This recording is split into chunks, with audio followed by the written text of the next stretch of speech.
ಉದ್ಯಮಿ ಮನೋಜ್ ಕುಮಾರ್ ಕಿಡ್ನಾಪ್ ಪ್ರಕರಣಕ್ಕೆ ಸಂಬಂಧಪಟ್ಟ ಹಾಗೆ ಸಿಸಿಬಿ ಪೊಲೀಸ್ನವರಿನಿಂದ ಈಗ ರೌಡಿ ಶೀಟರ್ ಯಶಸ್ವಿನಿ ಬಂಧನ ಆಗಿದೆ. ನಿರ್ದೇಶಕ ನಂದಕಿಶೋರ್ಗೆ ಫೈನಾನ್ಸ್ ಕೂಡ ಉದ್ಯಮಿ ಮಾಡಿದೆ. ಇದು Manoj Kumar kidnap case. CCB ಪೊಲೀಸ್ನವರಿಂದ ರೌಡಿ ಶೀಟರ್ ಯಶಸ್ವಿನಿಯ ಬಂಧನ ಆಗಿದೆ. ನಿರ್ದೇಶಕ ನಂದಕಿಶೋರ್ಗೆ ಫೈನಾನ್ಸ್ ಮಾಡಿದ್ರಂತೆ ಈ ಉದ್ಯಮಿ.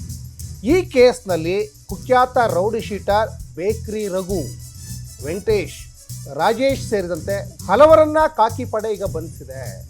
ರಘು ಬಂಧನ ಸಂದರ್ಭದಲ್ಲಿ ಪೊಲೀಸ್ನವರ ಕರ್ತವ್ಯಕ್ಕೆ ಅಡ್ಡಿಪಡಿಸಿರುವ ಆರೋಪವೂ ಕೇಳಿ ಬರ್ತಾ ಇದೆ. ಮಂಡ್ಯದಲ್ಲಿ ಯಶಸ್ವಿನಿ ವಿರುದ್ಧ ಈಗ ದೂರು ಕೂಡ ದಾಖಲಾಗಿದೆ.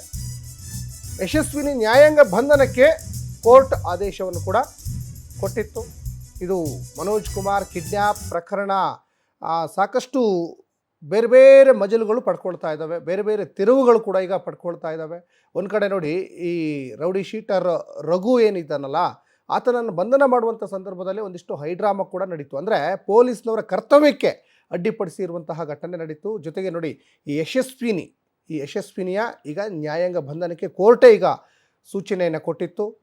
ಒಂದು ಕಡೆ ಈಗ ಸಿಸಿಬಿ ಪೊಲೀಸ್ನವರು ರೌಡಿ ಶೀಟರ್ನನ್ನು ಈಗ ಬಂಧಿಸಿದ್ದಾರೆ ಅನ್ನೋದು ಕೂಡ ಗೊತ್ತಾಗ್ತಾ ಇದೆ. ಈ ಬಗ್ಗೆ ಸಾಕಷ್ಟು ಡೀಟೇಲ್ಸನ್ನು ಕೊಡ್ತಾ ಹೋಗ್ತಾರೆ ನಮ್ಮ ಕ್ರೈಮ್ ರಿಪೋರ್ಟರ್ ವೆಂಕಟೇಶ್. ಒಂದು ಕಡೆ ವೆಂಕಟೇಶ್, ಇಲ್ಲಿ ಭಾಳ ಮುಖ್ಯವಾಗಿ ಮನೋಜ್ ಕುಮಾರ್ ಕಿಡ್ನ್ಯಾಪ್ ಕೇಸು ಸಾಕಷ್ಟು ಮಜಲುಗಳನ್ನು ಪಡ್ಕೊಳ್ತಾ ಇದೆ, ಬೇರೆ ಬೇರೆ ತಿರುವುಗಳನ್ನು ಪಡ್ಕೊಳ್ತಾ ಇದೆ. ಏನಿದೆ ಇದ್ರ ಬಗ್ಗೆ ಹೆಚ್ಚಿನ ಡೀಟೇಲ್ಸ್ ಕೊಡೋದಾದರೆ?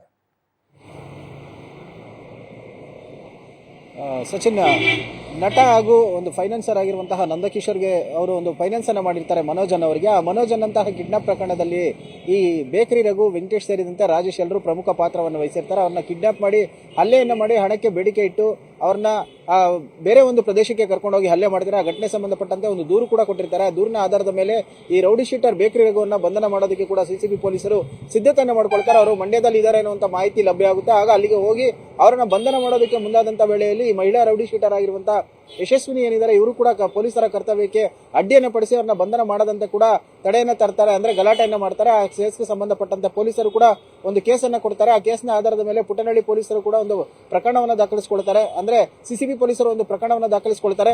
ಆಕೆಯನ್ನ ಇರುವಂತಹದನ್ನ ಗುರುತಿಸಿ ಪುಟ್ಟನಹಳ್ಳಿ ಬಳಿ ಅರೆಸ್ಟ್ ಅನ್ನ ಮಾಡಿ ನಂತರ ನಿನ್ನೆ ಒಂದು ನ್ಯಾಯಾಲಯದ ಮುಂದೆ ಹಾಜರುಪಡಿಸಿ ನಂತರ ಅವ್ರನ್ನ ಒಂದು ನ್ಯಾಯಾಂಗ ಬಂಧನಕ್ಕೂ ಕೂಡ ಒಪ್ಪಿಸಿರುವಂತದ್ದು. ಅಂದ್ರೆ ಈ ಬೇಕರಿ ರಘು ಸಾಕಷ್ಟು ಪ್ರಕರಣಗಳಲ್ಲಿ ಕೂಡ ಭಾಗಿಯಾಗಿದ್ದ, ಆತನ ಜೊತೆ ನಿಕಟ ಸಂಪರ್ಕವನ್ನು ಹೊಂದಿದ್ದಂತ ಈ ರೌಡಿ ಶೀಟರ್, ಮಹಿಳಾ ರೌಡಿ ಶೀಟರ್ ಏನಿದ್ರೆ ಯಶಸ್ವಿನಿ ಅವರು ಕೂಡ ಬೆದರಿಕೆ ಹಾಕುವಂತದ್ದು, ಸುಲಿಗೆ ಮಾಡುವಂತದ್ದು, ಫೈನಾನ್ಸ್ ವ್ಯವಹಾರಗಳನ್ನು ಕೂಡ ಮಾಡ್ತಿರ್ತಾರೆ. ಹಾಗಾಗಿ ಅವ್ರ ಜೊತೆ ಕೂಡ ಲಿಂಕ್ ಇರುತ್ತೆ. ಆ ಹಿನ್ನೆಲೆಯಲ್ಲಿ ಅವ್ರನ್ನು ಕೂಡ ಈ ಅರೆಸ್ಟ್ ಮಾಡಿರುವಂತದ್ದು. ಸದ್ಯ ನಿನ್ನೆ ಪುಟ್ಟನಹಳ್ಳಿ ಬಳಿ ಬಂಧಿಸಿದಂತಹ ಸಿಸಿಬಿ ಪೊಲೀಸರು ಅವರನ್ನ ನ್ಯಾಯಾಲಯದ ಮುಂದೆ ಹಾಜರುಪಡಿಸಿ ನ್ಯಾಯಾಂಗ ಬಂಧನಕ್ಕೆ ಒಪ್ಪಿಸಿರುವಂತಹದ್ದು. ಸಚಿನ್, ಧನ್ಯವಾದ ವೆಂಕಟೇಶ್, ತಮ್ಮೆಲ್ಲ ಡೀಟೇಲ್ಸ್ಗಾಗಿ.